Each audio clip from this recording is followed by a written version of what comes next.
They say, time heals all wounds, but not the kind your own child inflicts. I'm Mabel, born in 1940 in Bozeman, Montana. Back in 2022, I got a text that felt like someone slapped my heart. My daughter Claire told me I wasn't invited to my granddaughter's birthday party because her husband didn't want me there. I felt invisible, outdated, and tossed aside like a quilt nobody wanted. But then something happened that changed everything. Today, at 83, I'm finally sharing this because someone out there needs to know. You're not the only one who's been forgotten by the people you raised. If you're listening, drop your location below, and please like this video, subscribe, and share your story in the comments. We read every single one. I still remember the weather that day was cold but crisp, the kind of morning where you put a sweater on, then take it off by noon. I had just finished wrapping the sweater I knitted for Lily's 9th birthday. Lavender with little roses stitched into the cuffs, her favorite color, her favorite flower. I had stayed up for weeks finishing it. My hands had cramped so badly, I had to rub them with eucalyptus balm just to keep going. Then my phone buzzed. Hey Mom. Just wanted to let you know we've decided to keep Lily's party intimate this year. Ryan thinks it would be better if you didn't come. It's nothing personal. It's just the vibe. I blinked. Then read it again. The vibe. No explanaschen. No epalegi. Just the vibe. As if my existence was a mismatch in their carefully curated aesthetic. My daughter, my Claire, who I'd raised with my bare hands and clothed with yarn when we couldn't afford department store clothes. Claire, who once cried into my lap when she failed her college interview and I told her she was worth everything anyway. I sank onto the kitchen chair. The house was quiet. I could hear the tick of the old wall clock that used to hang in my mother's house. I felt like someone had unplugged me from the world. Not because of what was said, but because of what wasn't. There was no love in that message. Just dismissal. That night, I didn't sleep. I lay in bed tracing back every moment when she started to drift. Was it when she met Ryan? When did she get that promotion? Or when she moved into that fancy suburb outside Seattle, where every house looked like a Pinterest board?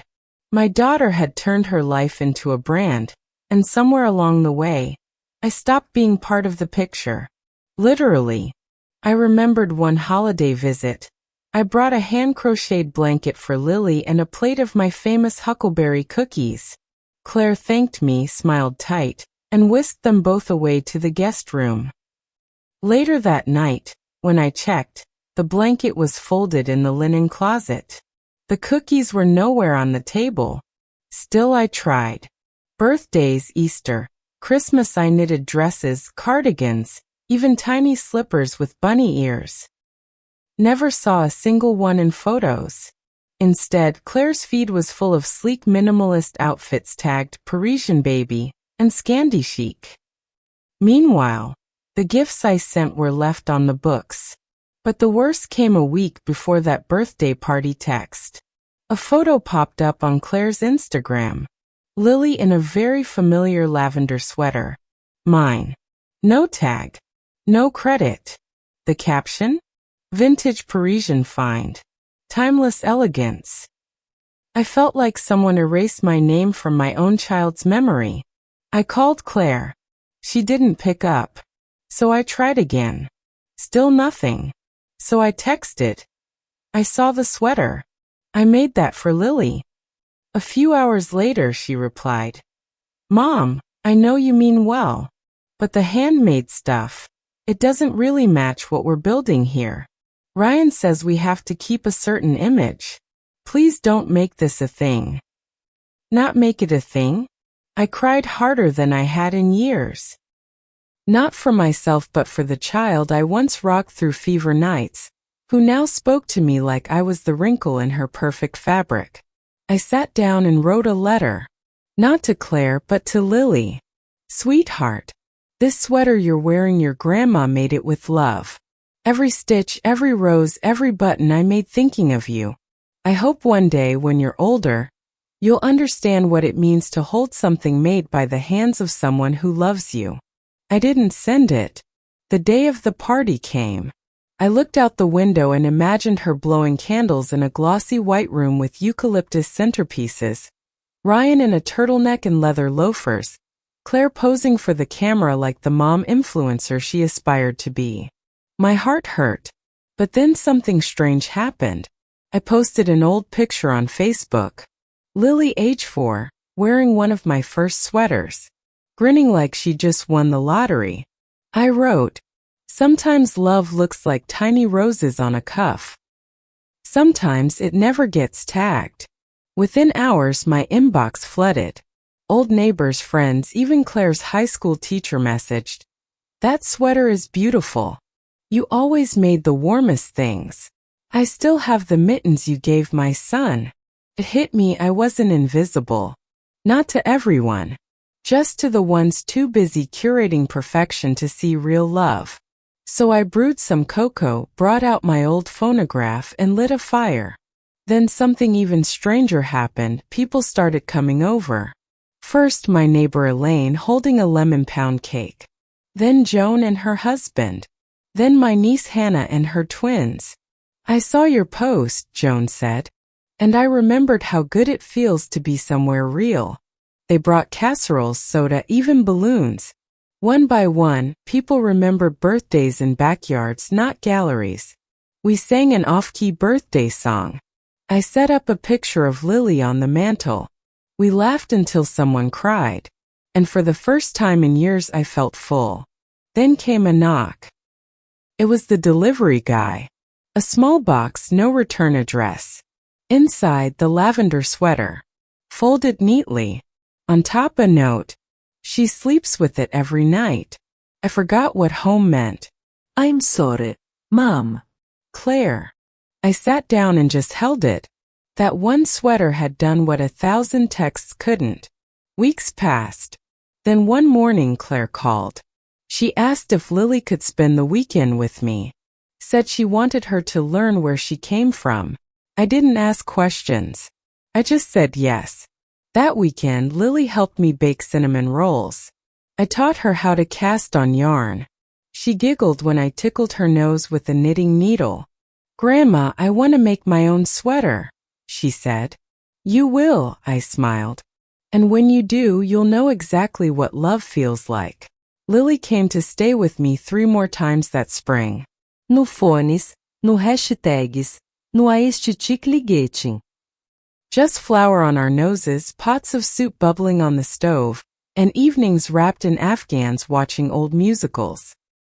She'd sit at my feet, knitting her first scarf, tongue stuck out in focus, brows furrowed in that way that reminded me so much of Claire when she was little. "I want to give this to Mommy," she whispered one night, holding up the lopsided scarf proudly. My heart clenched. "She'll love it," I said, and meant it. But behind my smile, I knew she wouldn't. Claire wouldn't post a picture of it. She wouldn't hang it up. Maybe she'd fold it and quietly set it aside just like she'd done with everything I ever gave her. But Lily didn't need to know that yet. She needed to feel the joy of making something with her hands, of offering love in a form that asked for nothing in return. That was the gift I could give her. Word began to spread. Apparently, half the guests at Lily's original party had left early. One mother said her daughter cried because the event was too cold and quiet. Another told me that someone mentioned my sweater post during the event, and several guests got up and walked out and said they missed the feeling of a real gathering.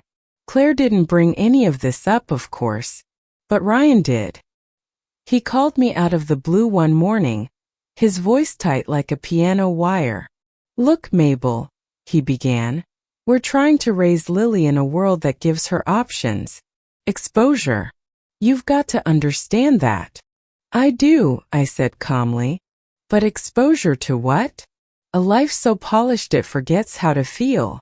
He didn't answer. I wasn't angry, not anymore. I was done pleading for inclusion in their filtered reality. That sweater Lily slept in had done more than I ever could with words. It reminded her of softness, of safety, of me. And maybe, just maybe, it reminded Claire too. Months passed. Lily started writing me letters, real ones with stickers and glitter and crooked handwriting. She called me Nana, the Queen of Yarn. Every note came with a little drawing of a heart, or a cat in a scarf, or once a castle made entirely of sweaters. Claire and I texted occasionally now. Short messages. Simple updates. No επάλεγεις. But small gestures of peace.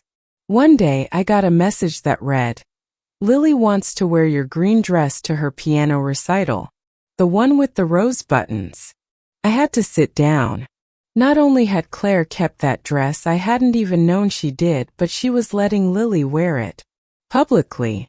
For the first time, my hands were allowed to speak again through the fabric they created.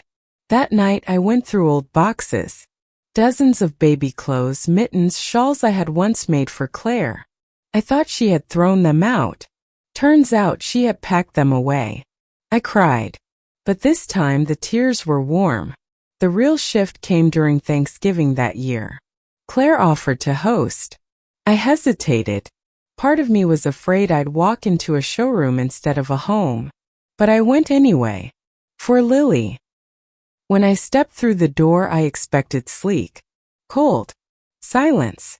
Instead, I smelled rosemary, heard vinyl crackling softly in the background. There were mismatched chairs around the table. And on the fireplace mantel, a photo of Claire, age 5, wrapped in the very first sweater I ever knit her. Framed. "Mom," she said, voice catching. I forgot where I came from. And I forgot how much I needed it. We didn't hug right away. We stood in that strange space where pain and peace lived together. But when Lily ran over and pulled me into the dining room, there, on every place setting, was a tiny handmade napkin ring. Woven. Knitted. "Mom helped me make them," Lily beamed. Claire met my eyes. "You were right. Love doesn't need a brand." We hugged them. Not long. But it was real. Now, every winter, Lily and I do something called the sweater drop. We knit small sweaters and scarves and leave them anonymously at the local park, on benches or trees, with notes that say, "If you're cold, take this. It's made with love." People started leaving thank you notes in return. A news outlet did a small piece on it. They called it Bozeman's warmest tradition. I didn't tell them it started with a broken heart, because it's not about that anymore.